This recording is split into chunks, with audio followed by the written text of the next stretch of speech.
Hello class, welcome to the another video. Today we will discuss about the colloidal solution, what is the property of colloidal and how we separate different gases from the air. So separation method today we will also discuss. So let's start the today class with colloidal solution.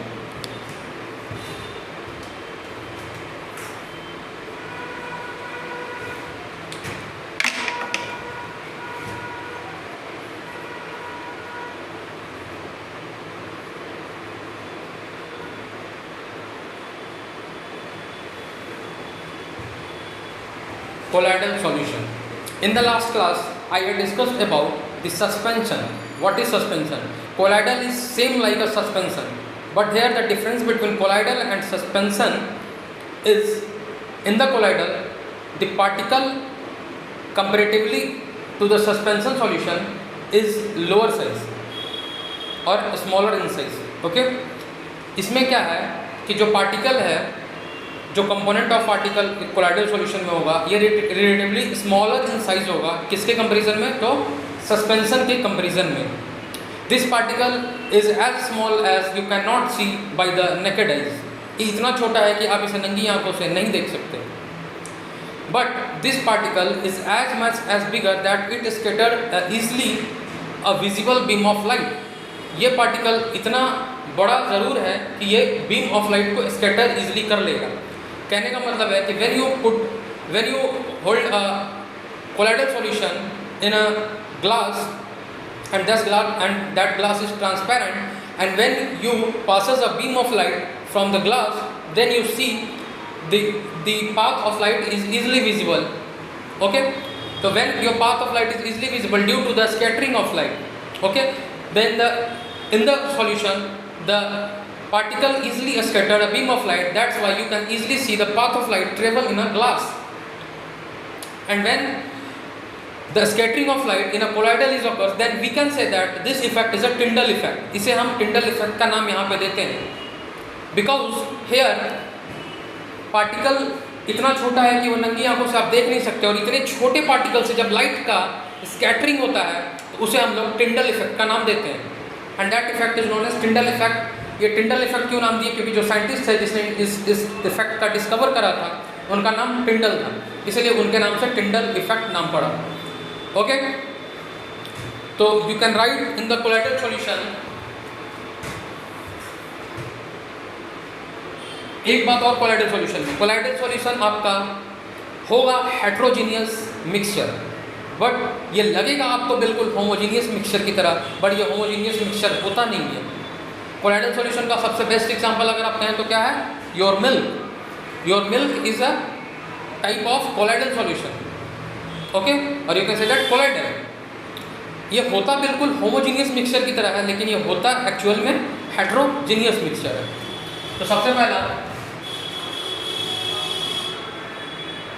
Collide is a heterogeneous mixture.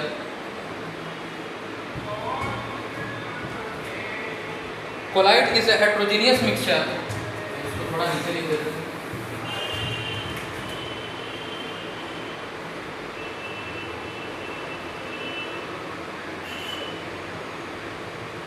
Colloid is a heterogeneous mixture. The particle of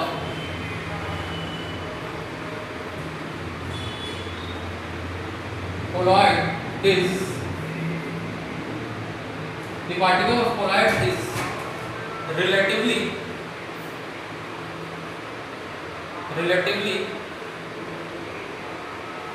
smaller in size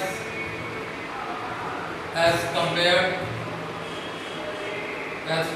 to the suspension. Is relatively smaller in size as compared to the suspension. ये colloidal हुआ कि suspension में जो आपका होता है particle उससे थोड़ा छोटा होता है, और ये इतना छोटा होता है कि आप इसे नंगी आंखों से नहीं देख सकते. बट ये this particle can scatter easily a visible beam of light. तो आप यहाँ पे देख सकते हैं the particle of colloid can easily scatter a beam of visible light and makes its path visible in the solution, and this scattering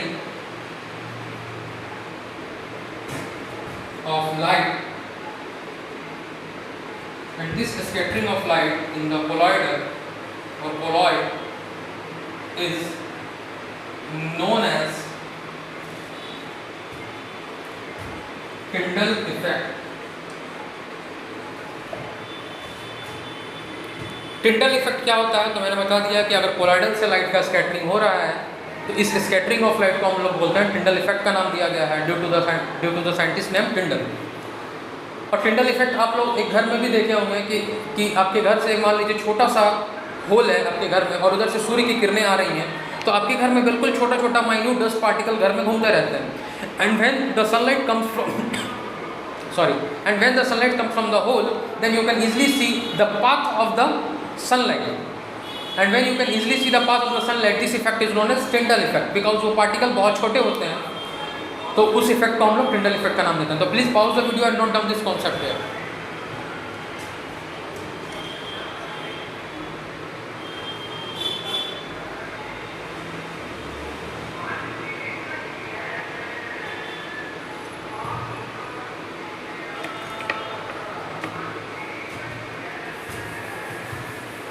So the next topic in the colloidal solution is property of colloidal.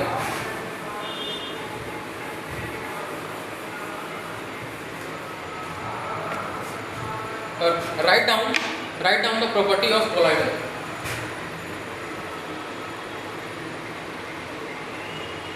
Properties of colloid.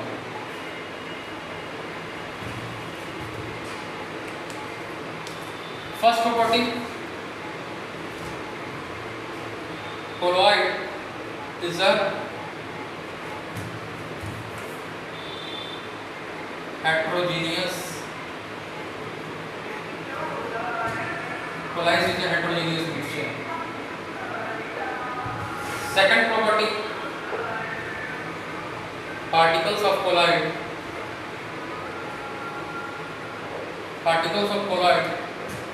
cannot be seen by the naked eye. Third property, particle colloidal क्या है? Heterogeneous mixture है। दूसरा है कि particle आप naked eyes से नहीं देख सकते, ठीक है। तीसरा प्रॉपर्टी कि इसका पार्टिकल इतना बड़ा जरूर है कि वो इस बीम ऑफ लाइट को इजीली स्कैटर कर देगा। तो particles of solution, particles of colloid can easily scatter a beam of visible light. Okay. और चौथा प्रॉपर्टी, जब इसे आप अनडिस्टर्ब करके छोड़ देते हैं तो इसका पार्टिकल सेटल डाउन नहीं होता है। That means colloidal is a stable. Okay, ये प्रॉपर्टी हमने सस्पेंशन में डिस्कस करा था। In a suspension when you left undisturbed suspension, then after undisturbed the particle of suspension will be settled down, and that's why the suspension is a unstable solution. But colloid में क्या ऐसा नहीं है, एक बार आप मिला के अनडिस्टर्ब करके छोड़ दीजिए, then the particle of colloidal cannot be settled down. That means colloidal is a stable solution.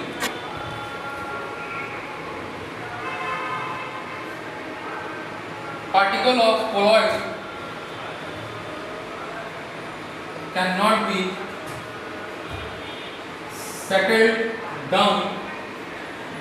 Particle of colloid cannot be settled down when it left undisturbed. When it left undisturbed. So please pause the video and note down the property of colloid.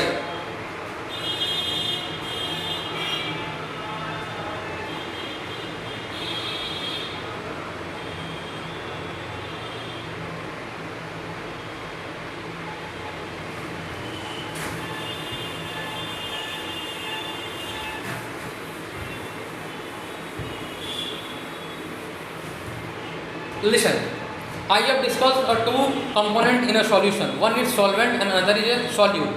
What is solvent?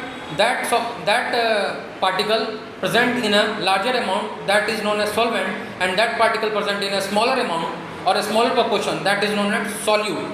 Okay, but in a colloidal there is another name of solute and solvent.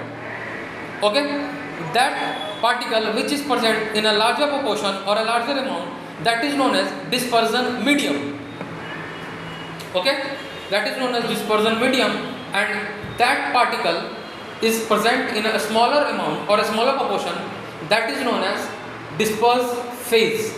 तो यहाँ solvent और solute ना बोल के उसको कुछ और नाम से बुलाते हैं. सॉल्वेंट को हम लोग डिस्पर्जन मीडियम बोल सकते हैं और सॉल्यूट को जो कम अमाउंट में प्रेजेंट है उसको हम लोग डिस्पर्स फेज बोल सकते हैं. ओके, तो आप लोग यहाँ पे एक चीज़ नोट कर लीजिए, डिस्पर्जन मीडियम और disperse phase. There are two phase of colloid. There are two phases of colloid. The first one is dispersion medium. और ये dispersion medium क्या कहलाता है? That particle which is present in larger proportion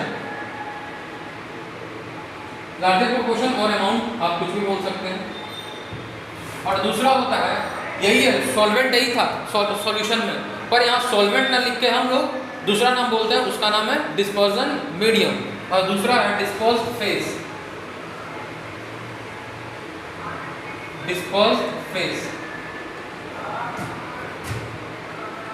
that particle which is present in smaller proportion, or you can say that amount. Both of things are same. So please write down the dispersion medium and dispersed phase.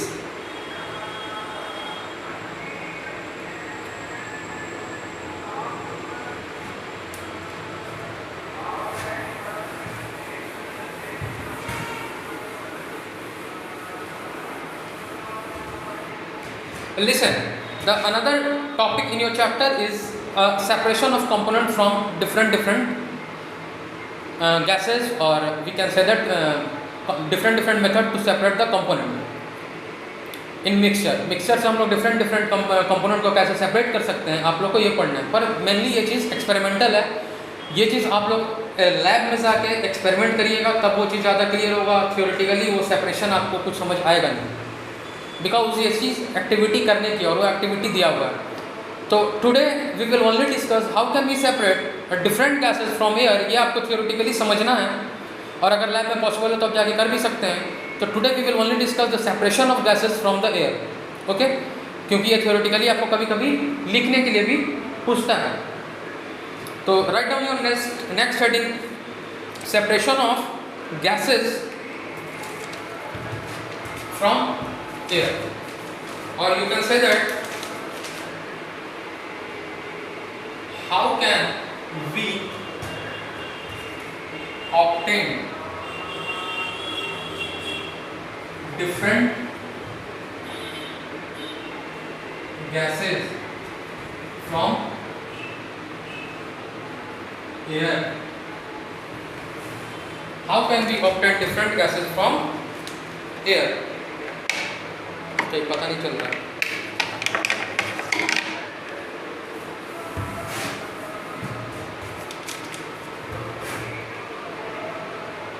How can we obtain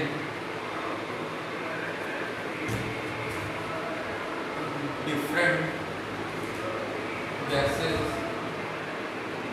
from air? Okay, इसके लिए एक आपको separation diagram बनाना है और वो diagram की मदद से समझना पड़ेगा कि कैसे कैसे हम लोग गैस को सेपरेट कर सकते हैं. और वो लैब में जब आप जाइएगा तो when you do the experiment then you can easily understanding और इजली डेवलप योर अंडरस्टैंड कि how can separate a different gases from the air. Air में जो गैसेज है, एयर में कौन कौन गैसेज है, मेनली आपको पता है नाइट्रोजन है, ऑक्सीजन है, कार्बन डाइऑक्साइड है, आर्गन है, यही सब चीज़ें एयर में मौजूद हैं। तो इसको आप लोग डिफरेंट लेवल पे कैसे कैसे सेपरेट कर सकते हैं, निकाल सकते हैं एयर से, मेनली इसके बारे में आपको पढ़ना है। तो फर्स्टली आप जब कहते हैं एक ओवरऑल व्यू लीजिए कि एयर जब हम लोग लेते हैं और इसको हम लोग कॉम्प्रेस्ड करेंगे, मतलब बिल्कुल कॉम्प्रेस्ड, प्रेशर बढ़ा देंगे, कॉम्प्रेस्ड करेंगे। कॉम्प्रेस्ड करने पे क्या होगा, compressed and cold up this air slowly and cold up this air slowly. तो कंप्रेस करेंगे तो थोड़ा बहुत टेम्परेचर इंक्रीज होता है क्योंकि प्रेशर बढ़ता है, तो इसको धीरे धीरे हम लोग ठंडा करेंगे। ठंडा करने के बाद ये आपका गैस और एयर क्या बन जाएगा, लिक्विड एयर। ये गैस आपका बिल्कुल लिक्विड बन जाएगा क्योंकि इसे बहुत दबा के लिक्विड की तरह कर दिया गया और इससे टेम्परेचर निकाल लिया गया, तो बिल्कुल ठंडा भी हो जाएगा और लिक्विड एयर हो जाएगा। जब लिक्विड एयर होगा, अब इसको आप लोग अलाउ टू वार्म, कुछ देर के लिए आप वार्म करिए, allow to warm up for some time.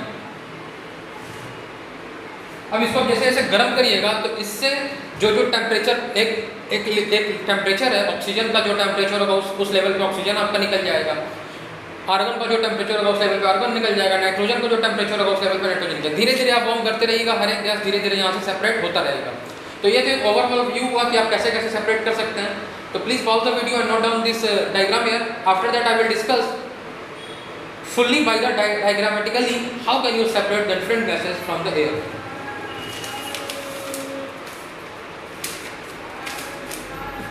So one diagram you have to study in your syllabus and that diagram I have drawn here.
Okay, you have to understand this diagram here. This is a experimental setup that you can do this experiment in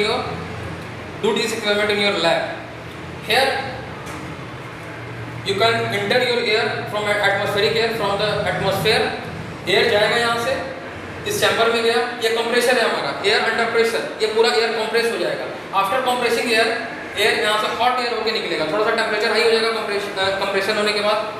तो when this hot air travel and this hot air goes to this chamber, एंड ये chamber क्या करता है, बस इसको, इस hot air को ठंडा करने का काम करता है. इधर से आपका ठंडा फ्रीजिंग वाटर जा रहा है और इस ट्यूब से उधर से वाटर, हॉट वाटर निकल रहा है. मतलब कि ये ठंडा पानी इस ट्यूब में ट्रेवल कर रहा है. जैसे ही एयर आएगा, एयर इसके कांटेक्ट में आएगा, एयर ठंडा हो जाएगा और ये कंप्रेस्ड एयर ठंडा हो गया तो कोल्ड कंप्रेस्ड एयर यहाँ से निकल गया.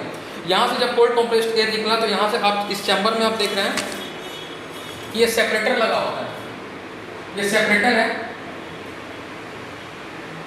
ये सेपरेटर है. और ये सेपरेटर का क्या काम है, इस कंप्रेस्ड, कोल्ड कंप्रेस्ड एयर को यहाँ से आएगा सेपरेटर, यहाँ से CO2 को as a dry ice separate कर देगा, क्योंकि CO2 एज ए ठंडे में ही वो सेपरेट हो जाता है. फिर ये यहाँ से क्या, इस पाइप के थ्रू लिक्विड एयर, यहाँ लिक्विड एयर बिल्कुल ठंडा एयर जा रहा है, कंप्रेस्ड एयर ठंडा है. यहाँ से जाके एक्सपेंशन वाल्व लगा, ये एक्सपेंड होगा और जैसे ही एक्सपेंड होगा तो इसका टेम्परेचर थोड़ा सा, प्रेशर घटेगा और टेम्परेचर थोड़ा सा बढ़ेगा. और टेम्परेचर जब बढ़ेगा तो अलग अलग टेम्परेचर पे यहाँ से नाइट्रोजन निकल जाएगा, यहाँ से आर्गन निकल जाएगा और जो बचेगा इसमें वो लिक्विड ऑक्सीजन नीचे बैठ जाएगा और लिक्विड ऑक्सीजन इस चैम्बर में आके अपना सेपरेट हो जाएगा. तो ये छोटा सा एक वीडियो था कि ये डायग्राम था, क्योंकि आप how can you separate the different gases from the air. मैं थोड़ा सा इसको घुमा देता हूँ ताकि आप डायग्राम अच्छे से देख पाएं.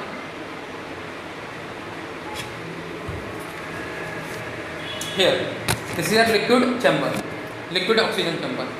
So please write down this diagram here, and you can easily explain this diagram.